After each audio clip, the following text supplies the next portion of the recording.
For Anna Eskamani, the killing of Iranian General Soleimani has made a tough situation even more difficult. Eskamani is a Democratic lawmaker in Florida's State House. She represents the Orlando area. She's also Iranian American. My first reaction is complete shock and concern.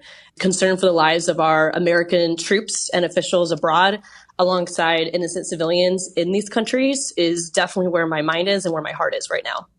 The news broke sometime yesterday evening. What did you do when you first heard that news? I know you've got family in Iran, right?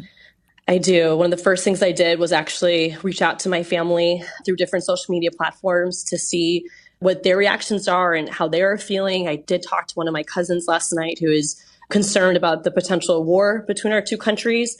A lot of rumors swirling in Iran right now as well about what the retaliation might be. Ultimately, there is a desire by many in Iran for a democratic Iran. And we know this country is one with a dark history of human rights violations. But I think we're all concerned in the future of a never-ending war, much like this our country has seen in the past. In Iran, what do you think that might mean for communicating with your loved ones? It becomes more and more challenging. And I think part of the struggle, too, when it comes to the Trump administration's approach to Iran is that so many of the decisions negatively impact innocent people.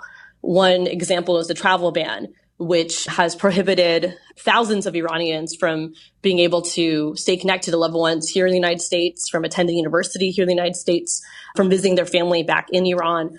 So at this point, when there's no end in sight to the travel ban, when there's no end in sight to escalation, so many Iranians feel like they're caught between two governments who don't care about them.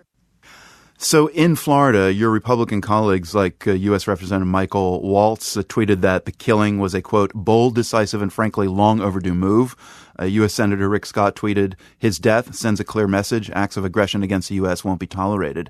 Those are pretty highly charged comments about a place where, as you said, you've got family. How do those words strike you? There's no doubt that this general is and was an evil man. But setting the precedent of assassination in other countries to pursue what often feels more like a political agenda than one that is geopolitically smart or strategic is concerning to me. And it's concerning to anyone in this world who desires peace over war. What are you hearing from your Iranian American constituents in Florida, specifically those people? Yeah, my district doesn't have a large Iranian American community, but we've heard from Iranian Americans across the country, and we've heard from our constituents who aren't Iranian Americans. And the overarching consensus is no to war. I'm curious, Representative Eskamani, what space is there for you as a state lawmaker in Florida to address this issue thousands of miles away? Sometimes you feel helpless, not just as someone who lives in the United States and is watching protesters be stifled abroad, is trying to talk to family when internet shuts down. I mean, it's all very personal at different levels.